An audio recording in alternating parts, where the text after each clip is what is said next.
Donaire es abogado y lo que más le gusta es las presentaciones, las conferencias. Siempre me lo ha dicho que es feliz, sobre todo cuando viene a esta casa, que aparte de socio, que es amigo de muchos años, ¿no?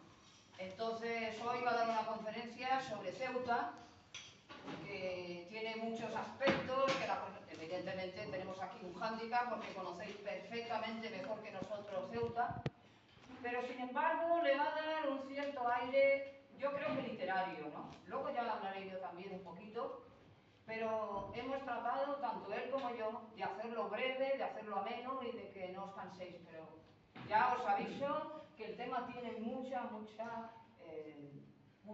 mucha cosa, ¿no? Lo primero que él va a decir, bueno, sabéis que fue secretario de la Federación de Casas Regionales de España en Cataluña, también fue vicepresidente del Hogar Extremeño de Barcelona, cuando estaba de presidente Alejandro Moyano, luego ha sido asesor de Don Piso, del Instituto de Estudios Norteamericanos, pero bueno, yo siempre digo que estos son cosas, digamos, intelectuales, pero el aspecto humano es más bonito, creo. Entonces ha sido un hombre que siempre ha tratado de ayudar a todo el mundo. Creo que es lo que vale más en una persona, ¿no? Es una persona que es generosa, que ayuda y que sobre todo disfruta, pues pasando un buen rato, porque más que una conferencia vamos a dar una charla, ¿eh? Una charla amena entre amigos. Y dicho esto, pues va a empezar Donaire su charla, su coloquio sobre ciertos aspectos de Ceuta. Estoy segura que os va a encantar. Empezará por el pasado. Luego seguirá con la ciudad de Ceuta, una ciudad mágica, preciosa, con muchas cosas interesantes, bonitas, entremezcladas con la historia también. Y luego hablará un poquito de leyendas conocidas, no tan conocidas, pues claro, que aquí hay que bucear un poco, ¿no? Que digo yo. Aquí tenemos una escritora, una amiga nuestra, que también lo entiende perfectamente, ¿verdad? Cuando se trata de hacer alguna cosa de algún libro, lo que sea, pues tienes que informarte totalmente. Y por último, bueno, el futuro, un futuro de esplendor, ¿no? Y luego hablaré yo ya de otros aspectos de Enrique el Navegante, que lo tenéis que conocer perfectamente, que es el que conquistó Ceuta, y después de otros aspectos más de folclore, de leyendas, de cuentos, más bonito, y luego de la diosa Calipso. Y dicho esto, pues le doy la palabra a José Donaire para que pueda empezar con su charla. Bueno, después de lo que María Gemma nos ha explicado, eso, cómo va a ir la conferencia, se lo vamos a hacer todos en tarde. Claro. Buenas tardes, Río. Ante todo, voy a pedir que me robéis. Mi voz está fatal. Llevo una temporada que tengo una afección a las cuerdas vocales. No saben qué es, qué no es. Me han dicho que es que, como ya tengo 75 años, que las tengo muy cansadas. Que he hablado mucho de mi vida y que las tengo muy cansadas. Tú, Salvador, también sabes algo de esto, ¿verdad? Que yo vivo. Bueno, ¿qué vamos a hacer? Nos toca bailar con esta baile, no con este baile. No sé si es la más fea o no, porque seguro que las hay más feas todavía. Nos conformamos con ella, en fin. Bienvenidos todos a esta ciudad, a esta conferencia sobre la bella ciudad de Ceuta, este trozo de España en el continente africano. Queremos, María Gemma y yo, en primer lugar agradecer al presidente de la Casa de Ceuta en Barcelona, don Rafael Corral, y a su junta directiva, el que hoy podamos estar nuevamente aquí con vosotros para hablar. Platicar queda más bonita la utilización de este verbo, sobre todo nos gusta mucho más, sobre la ciudad de Ceuta. También quiero agradecer, no está aquí presente, y voy a dedicarle unas minutos a él y a su esposa, a don Julio Ríos. Don Julio Ríos, que no está aquí porque su esposa sufrió otro día una caída y estaba por ahí con la paciente, con la pierna y lo que ha llevado. Pero sí quiero agradecerle la acertadísima colaboración que para que hoy esta charla he tenido de él. Y por supuesto de mi compañera María Gemma Salvador, la cual me ayuda siempre a preparar las charlas que he ido dando por ahí. Mi querida María Gemma, o todo es el testigo este, o no va a ver qué hacer, porque yo ya, mi voz y mi garganta no lo permiten ya mucho más. Gracias por los datos, por tu ayuda y por la ayuda de don Julio. Una vez hechos los agradecimientos de rigor y a fin de no ser cansino, y que ya que el tema es muy conocido por todos vosotros, más como ha dicho María Gemma anteriormente, más que por nosotros, Voy a intentar ser lo más breve posible y resaltar aquellos aspectos que más nos han llamado la atención de la bella ciudad de Ceuta. No os voy a hablar, o muy poco, de la historia de Ceuta, porque estamos seguros que sabéis más de ella que yo. Y por tanto nos vamos a centrar en aquellas pequeñas historias que envuelven a todas las ciudades y que nos ayudan a comprenderlas mejor. Para hacer la charla coherencia más amena y comprensible, hemos establecido un esquema didáctico. El esquema que hemos realizado lo hemos dividido en 4 apartados que son: el encanto del pasado, Ceuta, la ciudad mágica, leyendas de Ceuta poco conocidas. Después María se encargará de resaltar otras ciudades más, tampoco quizás también menos conocidas, pero más atractivas. Y por último, el punto más importante para nosotros, cuando preparamos y yo, que era llamado un futuro lleno de esplendor. Vamos pues a desarrollarlo mucho. Empezaremos por el primer punto, el encanto del pasado. Como os he dicho en el prolegómeno, nuestra charla no va a versar sobre la historia de Ceuta, de ella, de la historia de Ceuta estamos seguros sabéis vosotros mucho más que nosotros. Además, que es cuantiosísima la bibliografía escrita al respecto y que está al alcance de cualquiera de vosotros. Y nosotros, por supuesto, que hemos tenido acceso a muchos de ellos. No obstante, lo dicho, sí que os vamos a dar las pinceladas, más que nada, para que se entienda mejor de qué hablamos. Ceuta ocupa parte de la península tingitana. Tiene una población de entre 85 y 90.000 habitantes, de los cuales 43 son de confesión musulmana. Fue portuguesa desde el año 1415.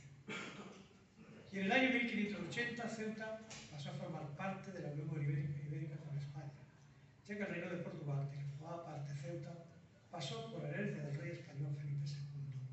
Al estar casado su padre Carlos I con Isabel de Portugal, pasó, como os decía, a manos del reino de Portugal. Pero no fue hasta 2 siglos más tarde, en 1640, una fecha también muy conocida y de mucha influencia, aquí en Cataluña, la famosa guerra Segovia. Fue que con el rey español Felipe IV, que los franceses, los llamados caballos,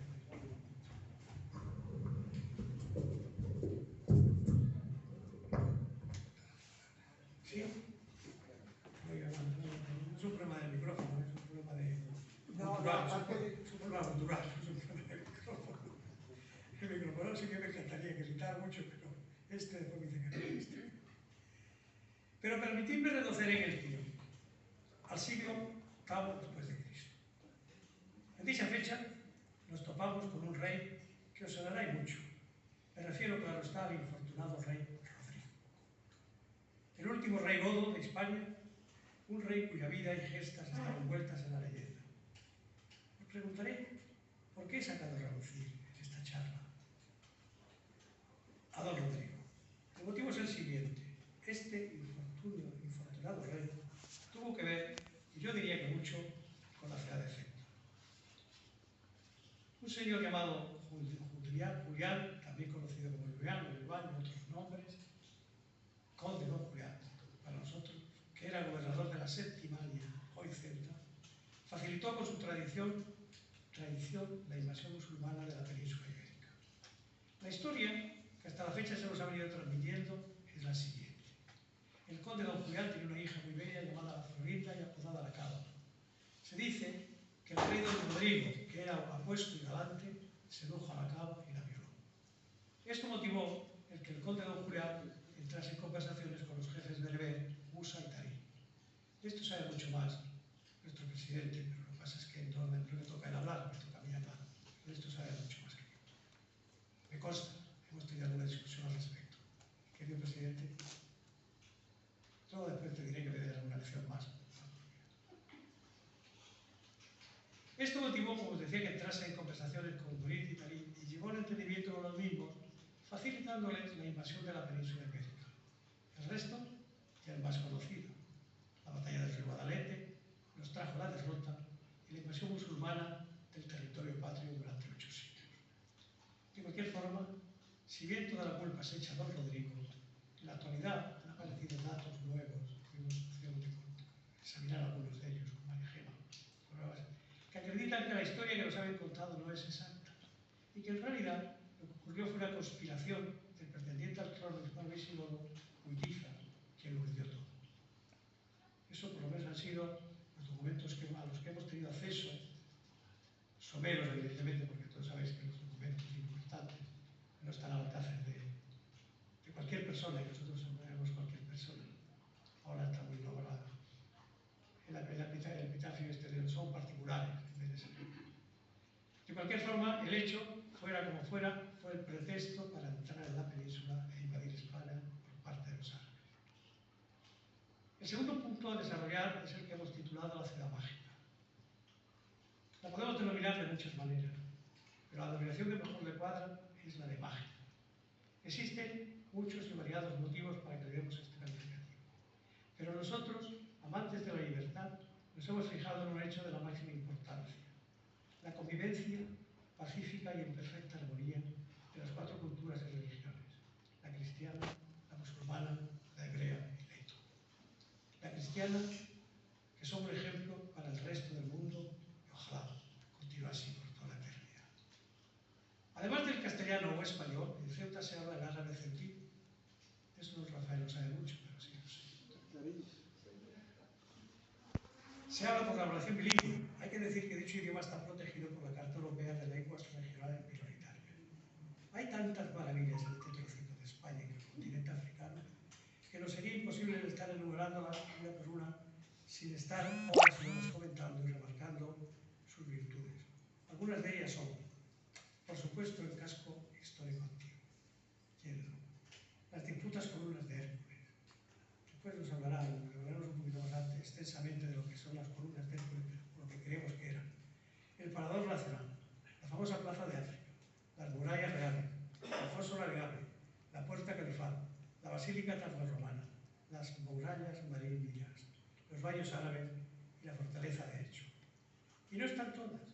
Imagínense si las hubiésemos que desarrollar a todas una a una. Estaríamos explicándolas hasta la hora de la cena, por lo menos, María. Por lo menos. En fin, vamos a desarrollar el tercer apartado. Vamos a leer leyendas ceutíes poco conocidas. Una de las leyendas nos habla del diluvio universal, fíjense. Se dice que Ceuta ya existía pocos años después del diluvio universal.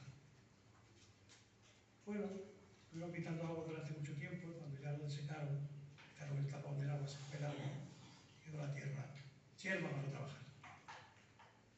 Ceuta, todos los ceutíes lo llaman, es, al igual que otra gran ciudad, Roma, la ciudad de las 7 colinas.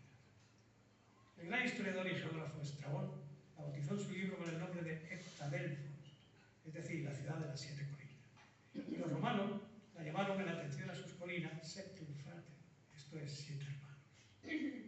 Y sigue diciendo la leyenda que Ceuta fue fundada por el rey Said, que era nieto de Roé, y que de él, de dicho rey, procede su nombre. Hay una leyenda que a mí me ha gustado mucho conocerla. Es la leyenda de la Serena de Montalbina. Seguro que muchos la conocen mucho mejor que yo. Yo me pasé horas estudiándola y leyéndola. Para los que no la conozcan, voy a narrársela. Se dice que hace bastante tiempo, cuando Ceuta era un presidio, un expresidiario que había obtenido la libertad vagaba por las calles de la bella ciudad, quejándose amargamente de su mala suerte, pues no tenía recursos ni medios para poder comer, ya que por su pasado delictivo nadie le daba trabajo. Esto le obligó a sustentarse con el marisco que pescaba en un lugar conocido como Punta Rica. En dicho lugar conoció a la bella sirena, intimaron y se enamoraron. La sirena, evidentemente, como ustedes no sabían, yo le paso local estima a aquel, que preguntó que por dónde, que preguntó que por qué, y le contestó el otro por dónde. Pues eso ocurre aquí también. Pero en fin, la bella sirena le fue proporcionando riquezas que extraía del fondo del mar, tesoros fundidos, joyas, perlas, etc. El joven Néstor, que así se llamaba el enamorado, utilizó dichas riquezas para hacerse un puesto en la alta sociedad ceutí. Y poco a poco se fue olvidando de su amada sirena, hasta que la olvidó por completo, la miserable ingratitud de los hombres, y se casó con una joven y guapa damisela ceutí. Pero nuestra sirena no se había olvidado de él, del cual seguía estando enamorada. Hastiada del olvido que la sometió el ingrato, y con el corazón roto, partió, diría el cantante, nadó hasta lo más alejado del mar y en lo más profundo del mismo se hundió y desapareció entre las olas sin que desde aquel día se haya vuelto a saber nada más de ella. A veces, confundo con el rumor de la brisa y el viento, los lugareños aseguran oír sus lamentos. Desde ese momento el lugar es conocido como las Piedras de la Sirena, en homenaje a ese amor puro vencido por la ambición y la gratitud. Otra de las leyendas, el Betamel, de agua.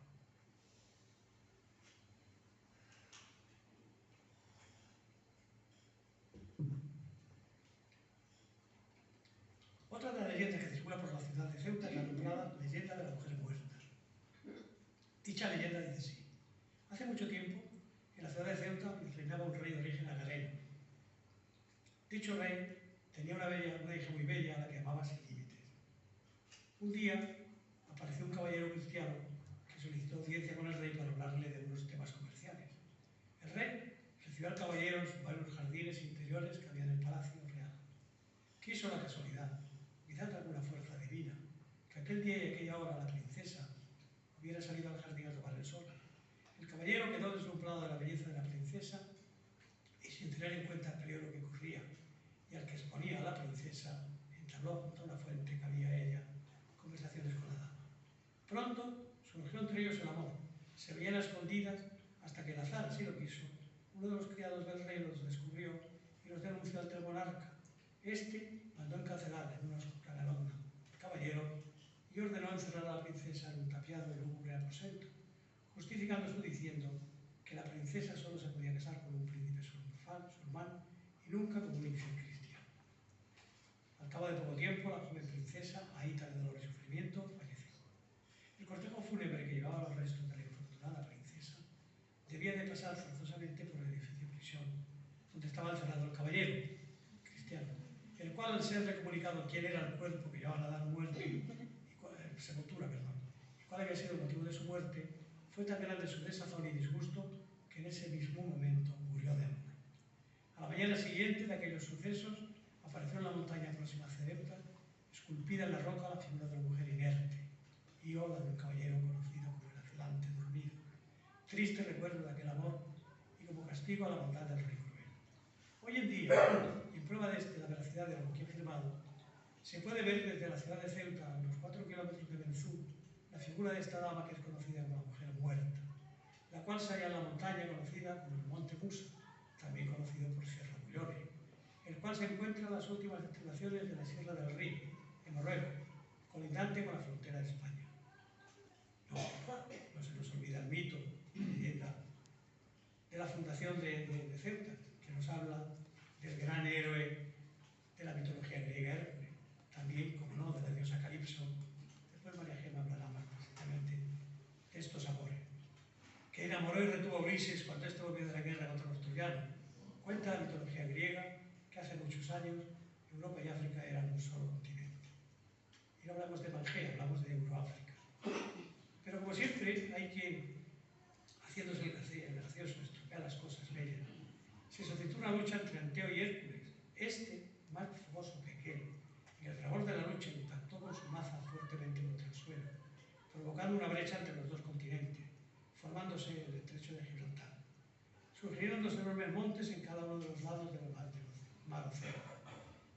El monte que le tocó quedarse en el lado de Ceuta se llama Avila, y el que le tocó quedarse en territorio europeo se denomina Calpe. Se dice que los dos montes forman las colinas de Hércules. Finalmente, haremos unas breves consideraciones sobre el último de los puntos de nuestra charla, al que hemos denominado un futuro lleno de esplendor. La única manera de que un territorio pueda sobrevivir y hacerse fuerte, rico, potente y respetado, es agrupando e integrando a toda su población, sin que exista ni deba existir discriminación de clase alguna entre los arraigados allá y los que vienen de fuera, pues todos son necesarios para el fin y el bien común. Cuenta la leyenda, Ceuta tiene un gran futuro, prometedor, pero para ello tiene que encarar un gran reto: hacer que los ceutíes, sean de la raza que sean, religión, credo, etcétera, que sea, se sientan parte integrante y necesaria del proyecto común, encaminado a hacer más grande a nuestra ciudad autónoma, si se acoge a la gente con amor y se les dan las correspondientes oportunidades para ello, y sus familias, evidentemente, no solamente no querrán irse, sino que se vincularán al territorio con mayor énfasis. Así se construye una población pacífica y armoniosa. En nuestra ciudad autónoma, en Ceuta, todo ser humano es bienvenido y bien recibido. El pasado hizo grande y soberana esta entidad autónoma. El futuro debe ser aún mejor. En nuestras manos está. Trabajemos para ello. Muchísimas gracias y esperamos que esta charla les haya inspirado un poquito más. Ahora, mi compañera María Gema, a quien conocen ustedes de otras ocasiones, nos deleitará narrándonos algunas historias relacionadas con nuestra querida Ceuta. María Gema, cuando quieras.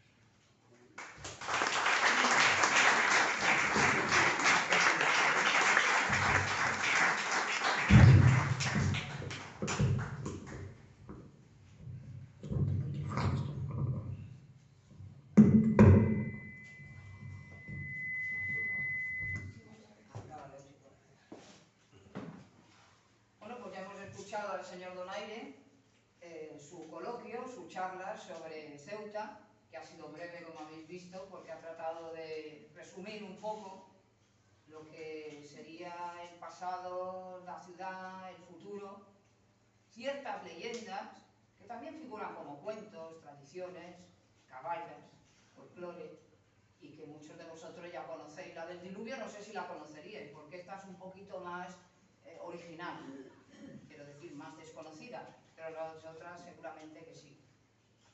Y yo lo que he hecho, ya lo he explicado antes, he tratado de hacer, bueno, pues 3 apartados en los cuales me he centrado un poquito, evidentemente hay que hablar de Enrique el Navegante, porque es el que conquista la ciudad de Ceuta, y luego, bueno, una especie de cuento, leyenda también, y por último Calipso, la diosa esta, que es muy curioso lo que voy a explicar de ella. Evidentemente no conoceréis muchas cosas, pero otras espero que os pueda sorprender. Hablando de Enrique el Navegante, yo lo que no voy a dar aquí es un panegírico y una conferencia aquí larguísima y pesadísima de la historia de Enrique el Navegante, porque al final la gente no viene a escuchar rollos, viene pues a distraerse, ¿no? Siempre he pensado esto. Entonces voy a hablar un poco de lo que me ha llamado la atención, ¿no?, de este hombre. Enrique el Navegante era el tercer hijo de Juan I, ahí sí que tengo que decir la historia, de Juan I, Joao, de Portugal, y es un príncipe que es el tercer hijo. Pero hay que señalar que lo asombroso de este hombre es que siendo, vamos a poner un segundón en la historia, porque siempre conocemos pues, al primogénito, al rey, se le dan apelativos y tal, es un hombre que hubiera pasado, yo creo que desapercibido para la historia, si no hubiera sido por su gran inteligencia y su gran capacidad visionaria. Es decir, hay personas, Leonardo da Vinci y otros, que fueron capaces de anticiparse a lo que iba a ocurrir en su época. Uno de ellos fue este. Este hombre se le conoce, aparte de por conquistar Ceuta, que tengo que explicarlo claro, un poquito, porque él empieza a darse cuenta de que en aquella época, vamos a trasladarnos al siglo XV, a 1415, exactamente, en la historia, empiezan a darse cuenta de que si no se espabila, Portugal va a verse, digamos, bueno, pues un poquito desplazado por otras potencias de Europa. Bueno, hablamos luego de los males o los bienes de la colonización, que se habla ahora, ¿no? Pero que en aquella época las potencias europeas, Holanda y otros países de Europa, estaban intentando poner sus miras en África. África era el continente negro, era un continente riquísimo, ¿no?, en oro, plata, y tal, en joyas, en diamantes, y ahí pusieron la mira. Y Enrique dijo, bueno, yo convenzo a mi padre y lo primero que voy a conquistar es Ceuta. ¿Por qué? Porque Ceuta era un enclave dentro de África que era estratégico para luchar contra los musulmanes. Musulmanes ya sabemos por la historia, lo explica un poco Donaire, pero que han sido un azote, y hay que decirlo, sobre todo para los cristianos, para los judíos, para los europeos en aquella época y siempre, hasta el siglo XIX. Entonces, ¿qué es lo que hacen? Le dice al rey, bueno, vamos a conquistar Ceuta. ¿Y cómo lo hacen? Esto es lo que me ha llamado más la atención de este hombre. Vamos vamos a hacer una engañifa. Vamos a hacerles creer a los musulmanes, que eran los dueños, digamos, de la ciudad de Ceuta, de que lo que intentamos es tener una polémica, una lucha con Holanda de tipo comercial. Bueno, pues se lo tragaron, porque Ceuta estaba muy bien fortificada, estaba muy bien defendida. Y esto es lo que hicieron. Ahí se desplazaron los portugueses, el rey con los 3 hijos. Imaginaros para la época lo que eran 20.000 caballeros y 5.000. Hay 20.000 soldados y 5.000 caballeros. 25.000. Claro, al principio no, pero luego al final, por superioridad numérica, en un solo día, el 22 de agosto de 1415, rindieron la ciudad. A partir de aquí, eso ya fue el punto estratégico para ir atacando todos los barcos que van viniendo por el Mediterráneo. Pero ahora dice Enrique, bueno, yo con esto no tengo bastante, pues ahora me voy a Canarias. Pero claro, Canarias estaba evidentemente ya dominado por los castellanos y los guanches. Y dijeron, aquí no entras. Es decir, que fue un hombre que intentó, por todos los medios, que Portugal fuera evidentemente el dominante. Otra cosa que me llamó mucho la atención, una contradicción, ¿no?, en este príncipe. Por un lado él decía que, bueno, era muy religioso, muy católico, además empleaba el cilicio. Cilicio, supongo que sabéis lo que es. El cilicio era aquel látigo que, bueno, se autoflagelaban y tal. No se casó nunca, no tuvo hijos. Pero por otro lado, le encantaba la fortuna, le encantaban los buenos banquetes, le encantaba... Todo contradictorio. Y luego se hinchó de dinero, porque evidentemente también él hizo esto que decía de la misión, ¿no?, misionario, porque él se reunió en Sagres con un grupo, diríamos de científicos, eran sabios, ¿no?, que empezaron a hacer planos para ir después, bueno, luego fueron conquistando evidentemente todo lo que era la África Occidental, se marcharon, ya lo sabéis, ¿no?, a las Azores, bueno, Cabo Verde, un montón de territorios, para ganar a los demás, es lógico. Pero Enrique tenía, como le pasaba a muchas personas, había un personaje legendario, que esto me llamó la atención, por eso me gusta mucho, que era el Preste Juan. No sé si habéis oído hablar de él. El Preste Juan era un rey cristiano, un sacerdote, que este hombre decían que era emperador de Etiopía, bueno, y tenía unos tesoros, bueno, impresionantes. Aquí siempre vamos con lo mismo, ¿no? Los cuentos, las leyendas, que se va inflando, que si la fuente de la eterna juventud, que si el tesoro de no sé dónde, bueno, todo es un poquito... En aquella época a todos les llamaba la atención, ahora también, pero ahora cada vez menos, ¿no?, porque estamos más al tanto de todas las maravillas, vamos demasiado deprisa. Pero tenían todo el tiempo del mundo. Pero este hombre llegó al extremo, y aquí es un poco la crítica, ¿no?, de sacrificar a su propio hermano Fernando. ¿Por qué? Porque ya tanto se adentró en sitios que estaban dominados por los musulmanes, porque al final era una lucha entre cristianos y musulmanes, para ver quién dominaba, sobre todo lo que era el Atlántico Norte y sobre todo lo que era África Occidental, que al final sacrificó a su propio hermano porque no se quiso retirar de la ciudad de Ceuta, que luego además fue un completo fracaso. ¿Por qué? Porque una decepción, porque tengo que decirlo y lo siento, pero es que en el momento en que ya se conquista la ciudad se tiene que volver a mantener, porque evidentemente no se iban a dejar ganar así por la cara. Y luego, porque una vez fue conquistada, el comercio empezó a decaer. Entonces se marchó, bueno, pues a otro sitio, pero el caso es que lo que sí que podemos decir es que aunque ya murió en 1460, se dice que era un hombre del Renacimiento, y a eso voy, ¿no?, el avance. Es evidente que le cogió la Edad Media, pero también le cogió el Renacimiento. Hay muchas leyendas sobre este hombre, pero lo que me llama la atención es eso, esa contradicción en su vida. Por un lado soy religioso, por otro lado me gusta la pompa, por un lado yo quiero luchar contra los musulmanes, pero por otro lado pues no, es decir, no consigo todo lo que quiero. Yo creo que no sabía muy bien lo que quería, ¿no? Esto es una opinión mía, porque sí, se llenó de fortuna, incluso llegó llegó incluso a tener hoy diríamos la patente para fabricar jabones. Digo, porque esto nos parece inaudito, pero es verdad. O sea, se llenó de dinero, de fortuna, tal. Y lo que sí que se le debe es la carabela, el invento de la carabela es de él. La carabela era un barco ligero, maniobrable. Pensar que antes los barcos no eran como ahora, evidentemente. Entonces, me refiero al hecho de que esto luego lo utilizó Cristóbal Colón, las 3 carabelas, y para la conquista del Nuevo Mundo, pero es que fue una especie como de innovación tremenda, ¿no? Y fue el que abrió el camino para que después hubiera este poderío que tuvo Portugal, acordaos de Américo Vespucio y todos estos, ¿no?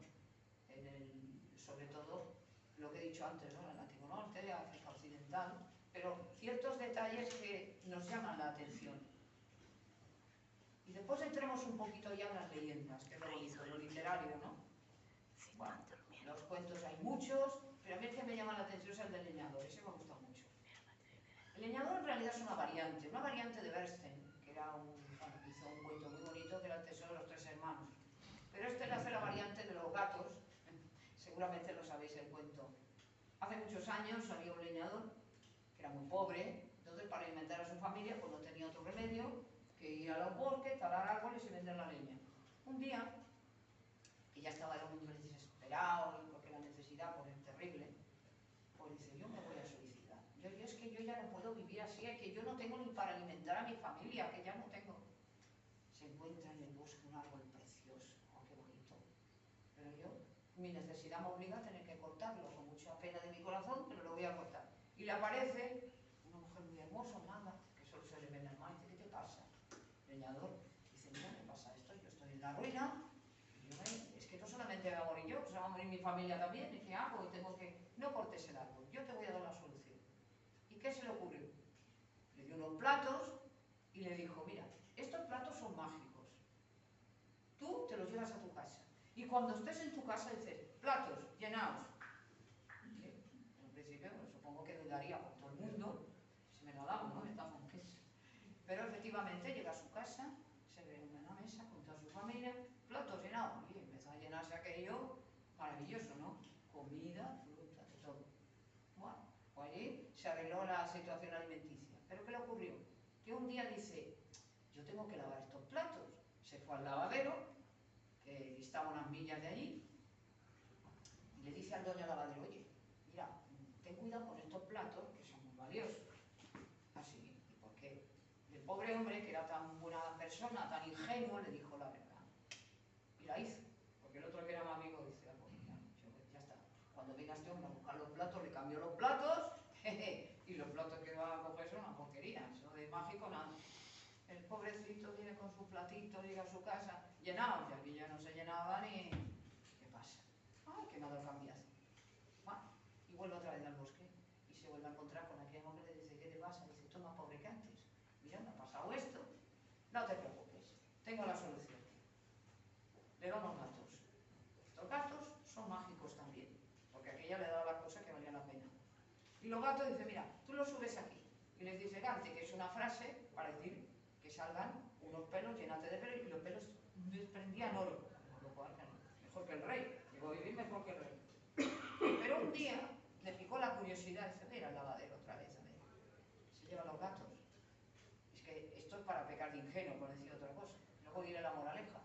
Y el tío se va, los gatos otra vez, cuídamelo tal, y le dio cambiazo. Yo creo que ya, en fin. Y entonces el hada le dice, mira, ya viendo de qué iba, dice, te voy a dar un saco. Y en este saco hay un palo. Y cada vez que digas, sal del saco, ¡pum!, pues apaleará aquel que no te guste. Bueno, pues efectivamente, luego tienes que decir para, tal. O una frase así, curiosa.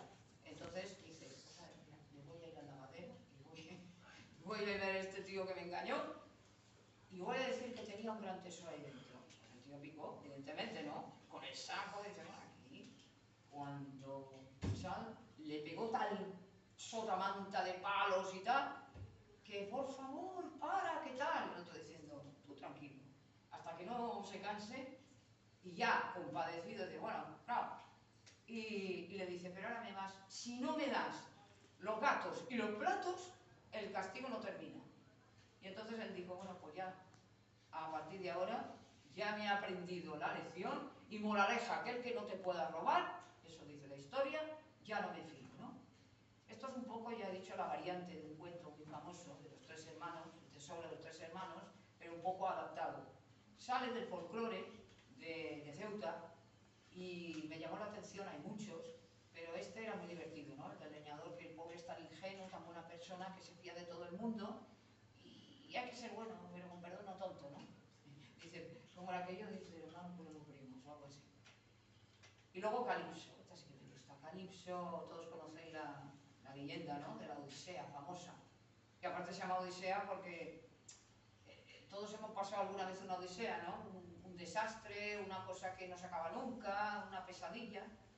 Odiseo, Ulises, cuando ya habían pasado unos años, desde que vino de la guerra de Troya,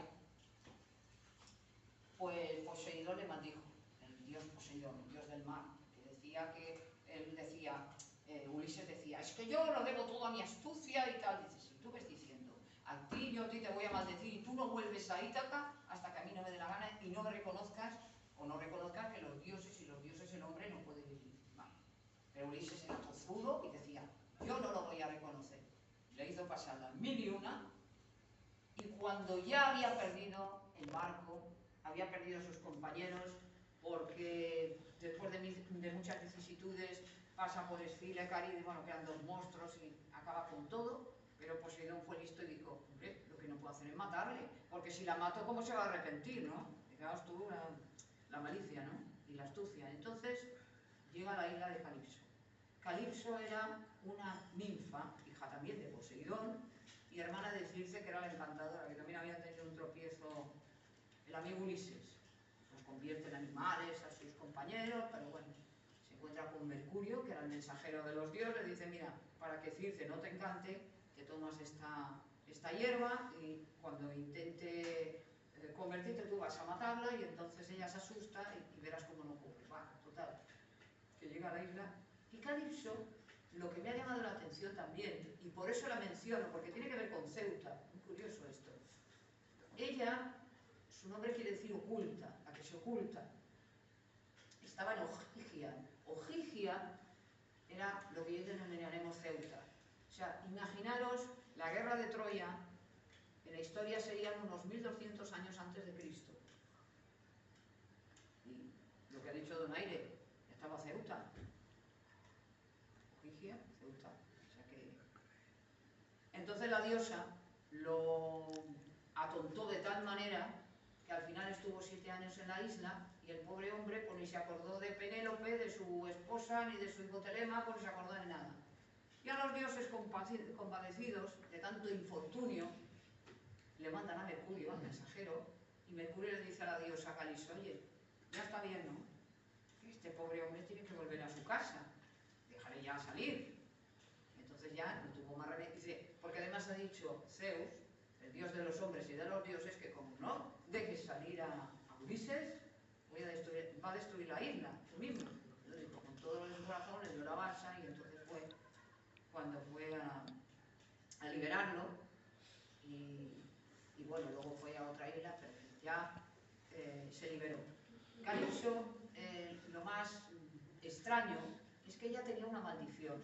¿Cuál era la maldición? Muy sencillo, que ella podía, digamos, atrapar a la gente a la isla, incluso hacer que salieran, pero ella nunca podría abandonar la isla.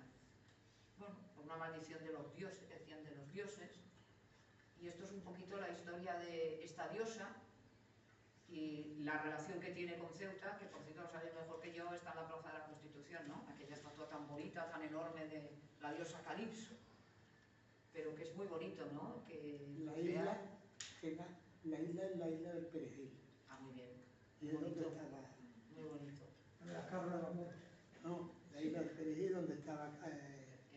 La diosa Calipso. Pero eso es muy bonito, ¿no? Tiene relación, es bonita. Claro, estaba cerquita. De todas maneras... En una cueva que había allí, se suponía que... Pero que es muy bonito porque... antes lo estaba comentando con unos amigos. Cuando empiezas a investigar en la historia y en ciertas cosas, te das cuenta de lo poquito que sabe, y es verdad, ¿no? Entre todos lo sabemos todo. Y siempre aprendes de otros, y sobre todo cuando no piensan como tú, eso lo he dicho yo siempre. Hay que relacionarse con personas que te aporten y que no sean como tú, o sea, exactamente piensen igual, porque entonces no aprendes nada. No vamos a aprender nada. Entonces es un poquito tener una visión de este príncipe, del tema del cuento, porque hay muchos, claro, es que luego de esta diosa no tiene relación, pero no es cuestión de empezar aquí a explicar y tal, hay mucha tela, ¿no? ¿Verdad? Hay mucha cosa. Permítanme antes de que pasemos a hacer una aclaración, que les diga lo siguiente. Hemos descubierto esta tarde una gran narradora, que es María Jesús Salvador. Sí. Una grandísima narradora. A partir de ahora, no sería tiempo, pero es inevitable. No porque no se lo merezca, se lo merece mucho. Por lo tanto, este aplauso fuertísimo te va muy merecido bien esta tarde.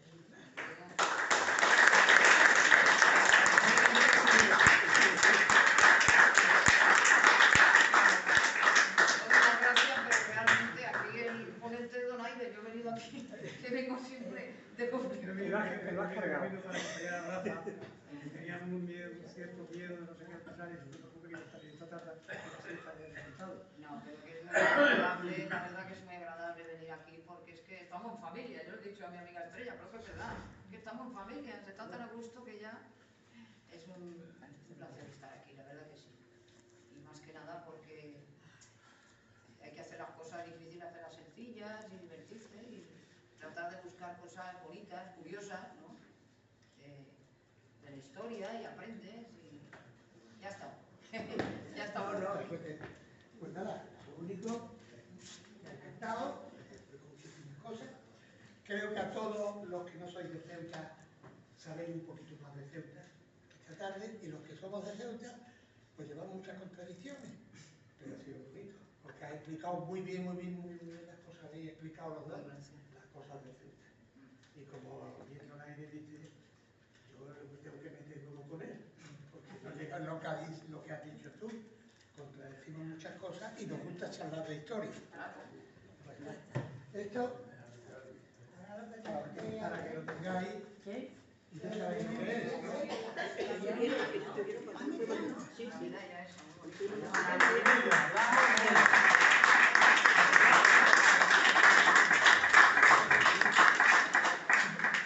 Daros las gracias a todos los que estamos aquí, y ahora pues vamos a tomar un... A mí también. Bueno, si alguien quiere preguntar alguna cosa, Sí, ahora por reírnos un poco. Si queréis preguntar algo, Preguntar alguna cosita así que haga un poco de gracia. bueno, Ya llama la atención. Cuéntalo. bueno, perdonad un momento. No sé si todos sabéis lo que es esto. No lo saben. Todos no lo saben. Ya está, Han montado en 1400, los portugueses y demás. Esto es una moneda no tan grande, porque entonces es un seití, una moneda que esta moneda fue al descubrimiento de América. Era la moneda de Ceuta y Cristóbal Colón la llevó a América. Fue en la época portuguesa de Ceuta, pero en el sur de Andalucía, en Ceuta y luego en América se utilizó. Es uno de los símbolos de nuestra tierra. Aquí hay una pequeña historia que lo narra. Esa es la historia muy bonita que se ha explicado.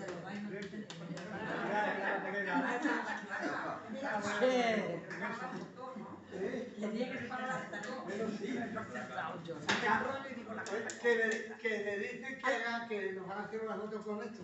Sí, espérate, yo también. Yo también te voy a hacer una foto. Que luego me dice... Para levantarse.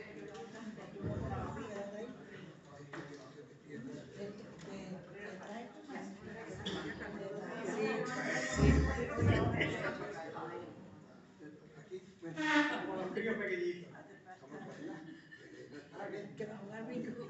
Esta fue la moneda. Ya está. Portugal nos pagó el tratado del tercero de... ¿Qué más?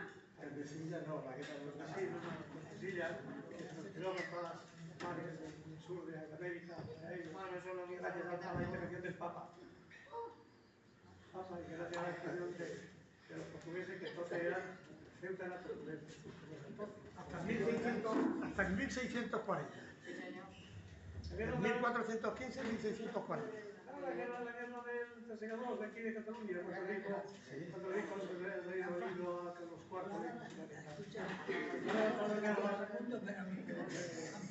Va por un lado y se salió por otro. Nada, reprimirlo. Bueno, que no tenemos dinero para pagar los ejércitos, ¿no? Esta es otra Cataluña que es rica, por no déjalo pues ahora no. Que si quiere alguien hacer una pregunta. ¿Queréis alguna preguntita? ¿Quería hacer alguna pregunta esta noche? Pregunta. Correcto, por favor. Don Aire. Yo este pregunta tengo esta voz. Una pregunta muy tonta, pero por desconocimiento, quizás me la vaya a aclarar más. Quizás me salgo del contexto, perdonad todo. Yo vengo aquí siempre, somos amigos de Rafael, etc. La relación, ya quizás más moderna, Ceuta con Cádiz. Con Cádiz, ¿eh? Toda esta relación que hay, yo por lo que he leído en la historia, tengo 74 años, estudié periodismo, he estado en Extremeño, Andalucía, tal, y siempre, toda mi vida, relación Ceuta con Cádiz. En todo, carnavales, no sé cuánto, no sé qué. Bueno, el obispado de Cádiz, la Ceuta de Peñón,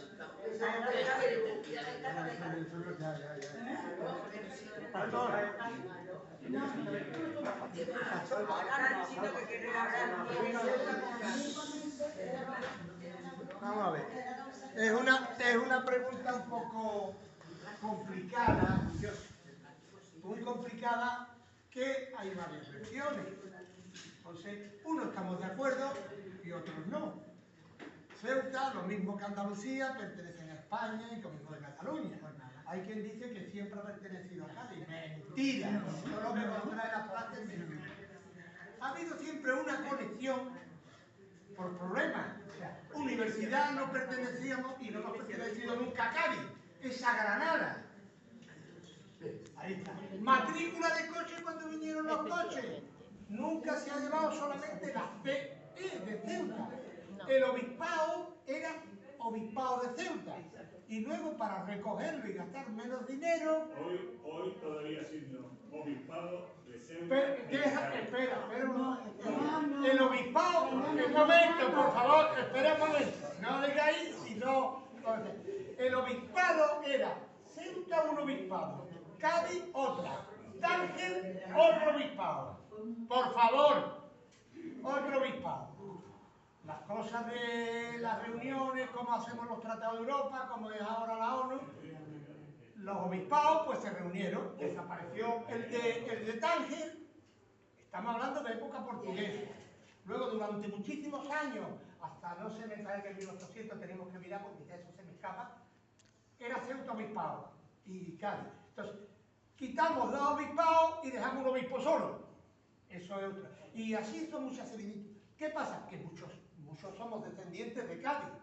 Claro, y los descendientes de Cádiz vinieron de Castilla o de Gerona, o sea, que es la evolución.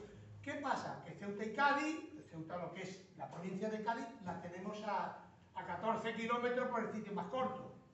¿Qué pasa también? Pues que han venido muchísima gente de Málaga y de Almería. Son las tres provincias que más han aportado siempre a Ceuta en habitantes. Pero también ha habido siempre muchos portugueses. Ya todavía existen apellidos portugueses que son de raíces de 1600. O sea, que habría, esto es, yo seguiría aquí, entonces me mandaría lejos porque no pararía toda la noche. Yo, vamos, en mi poco entender, Ceuta no era cabeza de partido. Entonces pertenecía a Cádiz. Pero como Ceuta ya tiene una autonomía, no pertenece a Cádiz ni a nada. Pertenece a Ceuta, que es española, pero no es Andalucía. No, que no es Andalucía. Y cabeza de partido, pastor. Es española. Es así, no Ceuta, ¿qué es lo que pasa? Hoy, mañana no sé, pero hoy la diócesis de Cádiz es la de Ceuta. No, hoy Cádiz, en la diócesis de la provincia de Cádiz, de Cádiz no, de Cádiz capital y la franja de aquí, porque en la provincia de Cádiz hay dos obispados. El obispo de Cádiz se llama Obispo de Cádiz Ceuta. Sí, señor. Bueno, y ahora vámonos porque me han colocado.